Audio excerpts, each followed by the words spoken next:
और हमारा क्या है, कोल्ड कोएबिशन। उनके प्लांट एक हो गया, और हमने अभी बताया आपको कि 114 प्लांट से मात्र 9 सीरीज में 38 मेडिसिन बनती है। ये समझिए कि एक प्लांट में कितनी दवाई आ गई कम से कम, है ना। तो हमारे यहाँ मल्टीपल फायदे हैं और 0 साइड इफेक्ट है। हमारी दवाई का कोई साइड इफेक्ट नहीं, 0 साइड इफेक्ट। और एक चीज़ और बड़ी अटपटी लगती है कि जो लोग नॉन वेजिटेरियन हैं उनके लिए तो चलो चलेगा, जो फुली वेजिटेरियन है अगर उनको होम्योपैथी दवाई खानी पड़ जाए उनका क्या होगा, ईमान खराब हो गया। लेकिन फिर भी हम मानते हैं, हर कोई मानता है कि भाई कोई बात नहीं, ठीक रहने के लिए अगर ऐसा करना पड़ता तो कोई दिक्कत नहीं है। लेकिन कुछ चीज़ को बुरा मानते हैं कि हमारा ईमान खराब हो गया। लेकिन हमारे यहाँ totally non poisonous 114 plant, poisonous नहीं, नॉन पॉइजनस। और वहाँ पॉइजनस एंड नॉन दोनों होते हैं, पॉइजनस भी होता है, नॉन पॉइजनस होता है। हमारे यहाँ सिंगल पॉइजनस नॉन पॉइजनस होते हैं, हमारे कोई साइड इफेक्ट नहीं होता है, 0 साइड इफेक्ट। होम्योपैथी में साइड इफेक्ट्स होते हैं? बिल्कुल होते हैं। और एलोपैथी में भी साइड इफेक्ट्स होते हैं मेडिसिन से? उनके तो केमिकल होते हैं सारे। और आयुर्वेद भी देखो, हमारी सबसे अगर पुरानी पैथी है तो 500 में कौन सी है वो, आयुर्वेद है। तो लेकिन देखो देखा जाए तो ये जो इलेक्ट्रोपैथी है हमारी आयुर्वेदा से रिलेटेड ही है बेसिकली। अगर हम इसमें प्रिंसिपल की, सब लोग हैं, सभी का प्रिंसिपल अलग होता है, फार्माकोपी अलग होती है। हाँ, होता है। ठीक है, कोई पैथी अपने में फुलफिल नहीं है। जो इसके जो फाउंडर थे काउंट सिरमेटी, उनका एक कॉन्सेप्ट था। उन्होंने सोचा कि अगर हम एलोपैथी की बात करते हैं तो इतनी सारी दवाइयों को लेकर कहाँ जाएंगे, और उसमें खूबियाँ पूरी तरह से ट्रीटमेंट नहीं होता है। होम्योपैथी में ऐसा निकला, यूनानी में ऐसा ही था, आयुर्वेद में कुछ ना कुछ कमियां थी, पूरी तरह से नहीं आया।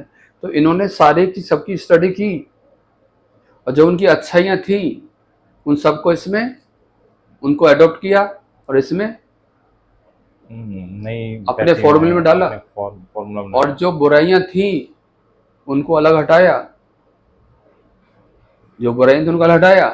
और इस पैथी को स्टार्ट किया। और उसका बेनिफिट था जब वो उनकी ओबीडी लगती थी इटली के अंदर, वहां पर आर्मी कमान संभालते थे, क्योंकि रूट से देने वाली जो पैथी है, रूट से इलाज करने वाली पैथी पहली पैथी है जो ट्रीट करती है। हम अपने यहाँ पर कैंसर पेशेंट का भी इलाज करते हैं, हमारे यहाँ किडनी पेशेंट का इलाज होता है, लीवर सिरोसिस जो लालिया बीमारी होती है उसका हम ट्रीटमेंट करते हैं। ठीक है, स्किन की डिजीज़ें, जो ऐसे पेशेंट है हमारे पास में जो 8-10 साल परेशान थे, इलाज नहीं था, हम इलाज कर रहे हैं उनका, और 4-6 महीने में ड्रास्टिक चेंजिंग आती है। हमारी पैथी का इतना अच्छा खूबसूरती है, ड्रास्टिक चेंजिंग आती है। विद इन 2 to 3 डेज में ही पेशेंट कहता है I have got it response by the electropathy with in 2-3 days, because एक सिंगल प्लांट, मैं वहीं आता हूँ फिर, एक सिंगल प्लांट और वहाँ 18-20 प्लांट एक साथ में, तो किसका इम्पैक्ट ज़्यादा आएगा? 18-20 का उसका ज़्यादा आएगा। तो इसलिए मैं आपसे यही कहना चाहूँगा कि अभी ये पैथी रिकॉग्नाइज नहीं है।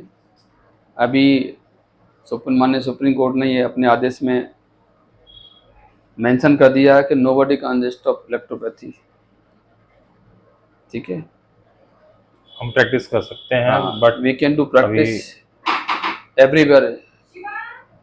एक मिनट पॉज कर ले।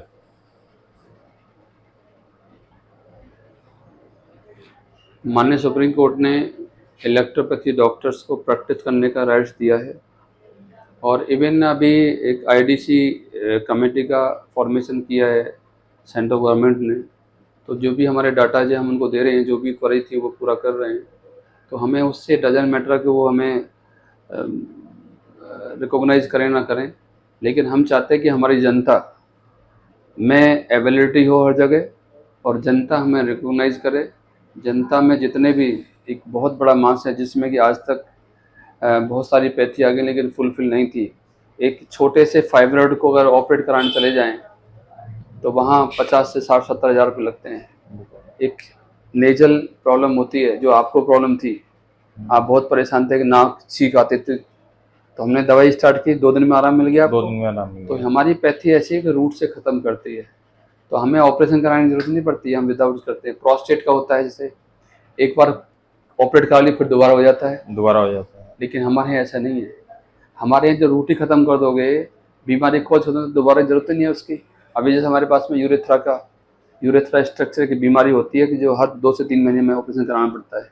यूरेथ्रा स्ट्रक्चर होता है जो हर बार कराना पड़ता है, बार-बार कराना पड़ता है। और यूरेथ्रा तो बहुत खतरनाक होता है, उसमें तीली डालते हैं, उसको सलाइड डालते हैं, उसको बार-बार वॉश करते हैं, तब उसके बाद होता है। लेकिन हम उसको बिल्कुल रूट से ख़त्म करते हैं। हमारे पेशेंट भी चल रहे हैं। मैंने बताया भी था पहले आपको कि इस तरह के पेशेंट हमारे पास में हैं, जिनका हम 2 से 3 दिन के अंदर ऑपरेशन रोक दिया हमने। तो हमें बड़ी सेटिस्फैक्शन मिलता है कि कम से कम पैसे में। अभी मैंने बताया था आपको लास्ट टाइम कि एक 40s का पेशेंट था जिसकी प्रॉब्लम थी, 1.5 महीने से बुखार था, वो ठीक नहीं हो पाया था, जिसको विदिन वीक ठीक कर दिया, जिसके 72 यूनिट इन डे लगता था इंसुलिन का।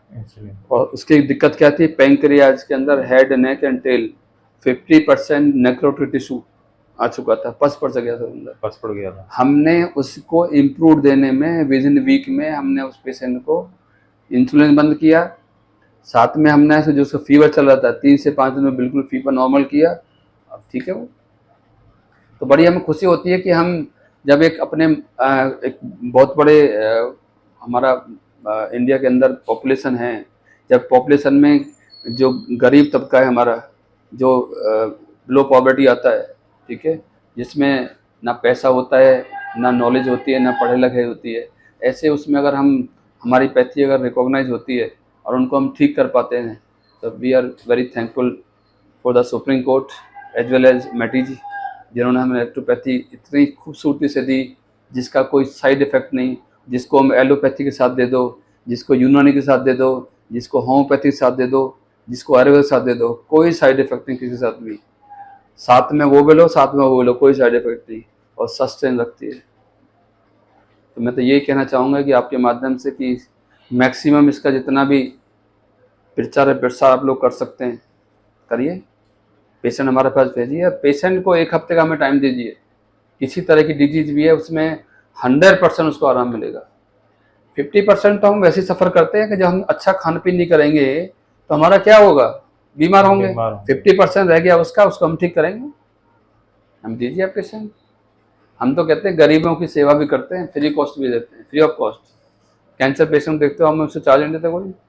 जो पेशेंट ऐसा था जो पानी में नहीं पी पाता था, आज कम से कम रोटी तो खा पाता है। हमको बचा तो सकते नहीं उसको। कैंसर पेशेंट जब पूरे में फैल गया तो बचा तो नहीं सकते, लेकिन जो लास्ट स्टेज होती है बड़ी खतरनाक होती है, बड़ी पेनफुल होती है फैमिली के लिए भी और एज वेल एज पेशेंट के लिए भी। लेकिन वो वहाँ पर हम दे पाते हैं कि अंतिम यात्रा पे जाएगा, लेकिन सुकून की उसमें जाएगा, मूवमेंट में जाएगा, वहाँ दिक्कत नहीं आएगी उसको, ना पेन होगा ज़्यादा, ना कराहट होगी ज़्यादा, आराम से अंतिम तरफ जाएगा।